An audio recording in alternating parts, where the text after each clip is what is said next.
요셉 가문도 베델을 치러 올라가니 여호와께서 그와 함께 하시니라. 요셉 가문이 베델을 정탐하게 했는데 그 성읍의 본 이름은 루스라. 정탐꾼들이 그 성읍에서 한 사람이 나오는 것을 보고 그에게 이르되 청하노니 이 성읍의 입구를 우리에게 보이라. 그리하면 우리가 네게 선대하리라 하매 그 사람이 성읍의 입구를 가리킨지라. 이에 그들이 칼날로 그 성읍을 쳤으되 오직 그 사람과 그의 가족을 놓아 보내매 그 사람이 햇사람들의 땅에 가서 성읍을 건축하고 그것의 이름을 루사라 하였더래. 오늘까지 그곳의 이름이 되니라. 아멘. 본문의 말씀 통해서 한 사람이란 제목으로 함께 말씀 나누고자 합니다. 본문은 요셉 족속이 베델 성읍을 정복하는 이야기를 그리고 있습니다. 요셉의 두 아들 에브라임과 므낫세 족속이 연합해서 베델 성을 치러 올라갑니다. 고고 학자들의 발굴 결과 베델 성은 아주 견고한 성읍이었다라고 밝혀졌습니다. 성벽이 가로 세로 약 90cm 정도 되는 크기로 돌을 깎아서 견고하게 쌓아 올렸습니다. 그런데 이 성에는 한 가지 특이한 점이 있었습니다. 성읍의 입구를 비밀스럽게 만들어 놓았기 때문에 입구를 가르쳐 주지 않으면 들어가기가 어려웠다라고 하는 것입니다. 입구가 불분명한 베델성을 공격해야 된다라고 하는 것은 참 난감한 일이었습니다. 경솔하게 접근했다가 문도 못 찾고 성문 앞에서 큰 화를 당할 것이 뻔합니다. 그런데 때마침 그 성읍에 사는 사람으로 보이는 한 사람을 발견합니다. 요셉 족속은 그곳에서 나온 사람을 만나서 그에게 조건을 제시합니다. 24절을 보시면 정탐꾼들이 그 성읍에서 한 사람이 나오는 것을 보고 그에게 이르되 청하노니 이 성읍의 입구를 우리에게 보이라. 그리하면 우리가 네게 선대하리라 하매라고 말합니다. 그러자 25절에 그 사람이 성읍의 입구를 가리킨지라라고 말합니다. 그 사람이 입구를 알려준 것입니다.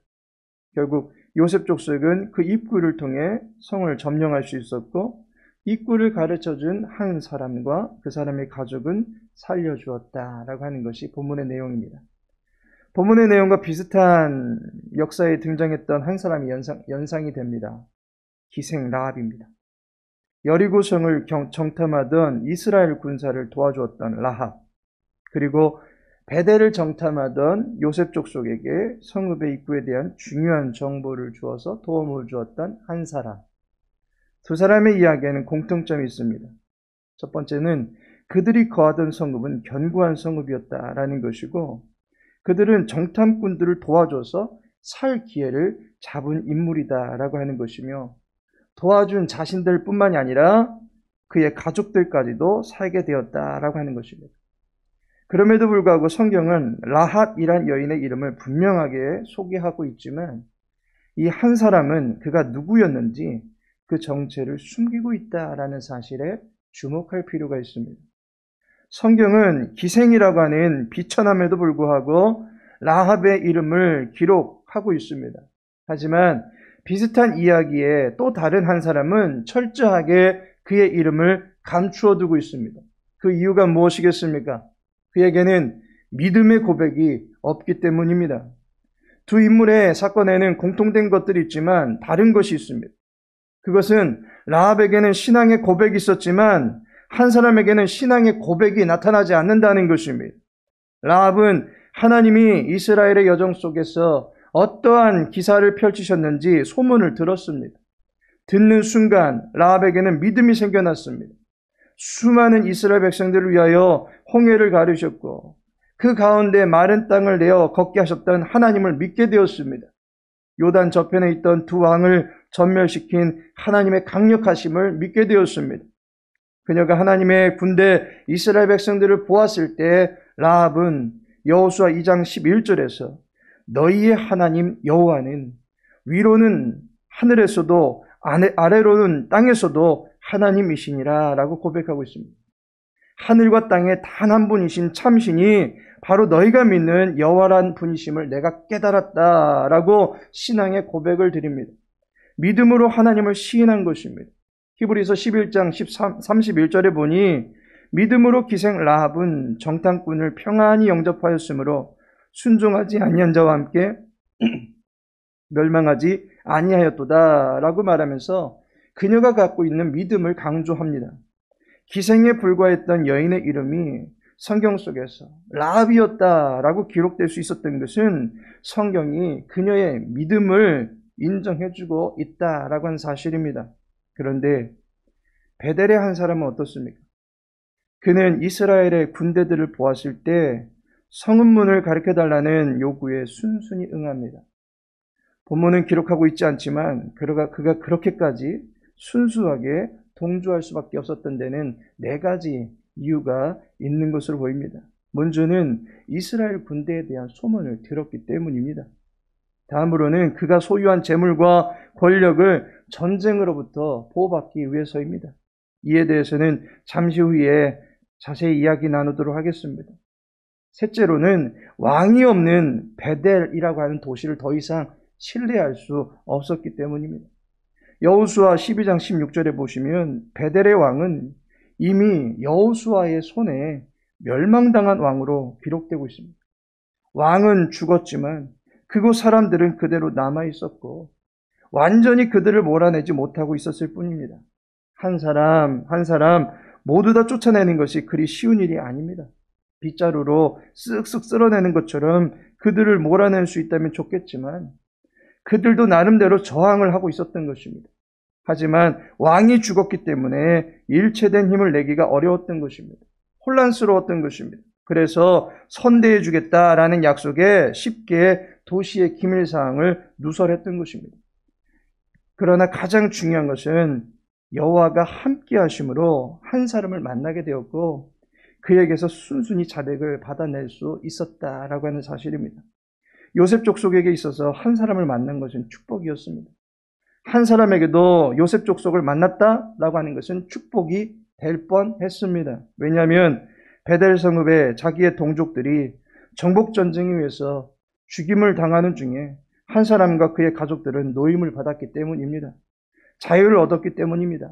살 기회를 얻었기 때문입니다. 그러나 그것으로 끝입니다. 더 이상의 그의 언행을 성경은 기록하고 있지 않습니다. 그에게는 믿음의 고백이 없었습니다. 믿음의 행동이 없었습니다. 도리어 한 사람은 믿음을 적극적으로 거부하게 됩니다. 그로 인해서 그에겐 그가 성경에 이름이 기록되지 못한 두 번째 이유가 바로 믿음의 삶을 거부하였기 때문이다 라고 볼 수 있는 것입니다. 라합은 전쟁 후에 언약의 백성들과 함께 했지만 한 사람은 전쟁 후에 이방 족속의 땅으로 다시 들어갑니다. 여호수아 6장 25절에 여호수아가 기생 라합과 그 아비의 가족과 그에게 속한 모든 것을 살렸으므로 그가 오늘날까지 이스라엘 중에 거주하였으니 라고 말합니다. 라합은 신앙의 고백의 주체가 되시는 하나님의 품을 사모했던 인물이 되었습니다. 하나님의 다스림을 통해서 주의 나라의 백성으로 세워졌던 그녀의 이름을 성경은 자연스럽게 하나님의 백성으로 시인하고 있는 것입니다. 하지만 한 사람은 어떻습니까? 유혈이 낭자하는 전쟁 중에 노임을 받게 되었습니다. 26절에 보니 그 사람이 햇사람들의 땅에 가서 성읍을 건축하고 그것의 이름을 루스라 하였더니 오늘까지 그곳의 이름이 되니라 라고 말하고 있습니다. 여호수아 3장 10절에 보면 햇사람의 땅은 멸망할 땅이었습니다. 본문에 나온 한 사람은 하나님의 품을 떠나서 다시금 멸망의 땅으로 나아간 것입니다. 멸망의 땅에서 그가 행한 일에 주목해 보시기 바랍니다. 그는 그곳에서 성읍을 건축하고 자신이 이전에 살던 성읍의 이름을 따서 루스라고 짓습니다. 자신과 그의 가족, 친지들이 거할 또 하나의 성읍을 이룰 수 있었다라고 하는 것은 그가 얼마만한 재력가이며 얼마만한 힘이 있었는지를 대변해 주는 것입니다.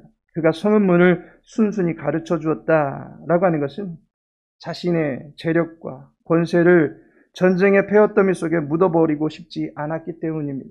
결론적으로 라합은 여호와의 날개 아래서 그의 남은 인생을 여호와를 의지하며 살아갈 수 있었지만 한 사람은 남은 평생 자신의 권력과 재력에 의지하여 살았다라고 하는 것을 알게 됩니다. 여호와를 의지하는 구원받은 백성의 이름과 여호와를 알 기회를 주었지만 적극적으로 여호와를 멀리하고 권력과 재력에 의지한 인생 중에 어떤 이의 이름이 성경에 기록이 되어야만 하겠습니까?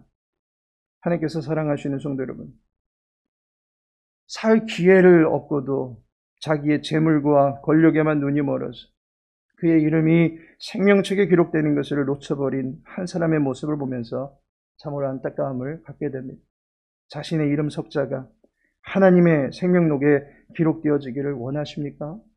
라합처럼 여호와는 위로는 하늘에서도 아래로는 땅에서도 하나님이시니라 라고 하는 신앙의 고백을 가지시기 바랍니다. 재물에 대한 욕심으로 하나님을 향한 믿음을 가치없다 버리지 않기를 바랍니다. 권력에 대한 욕망으로 하나님의 능력을 제한해버리는 삶을 살지 않기를 원합니다. 이러한 믿음의 삶의 결단과 자세로 말미암아 저와 여러분의 이름 석자가 하늘나라 초청자의 명단에 반드시 기록되어 있음을 믿으시고 이후의 모든 삶 속에 하나님의 백성으로서의 삶을 살아가는 일에 힘쓸 수 있기를 예수님의 이름으로 기도합니다.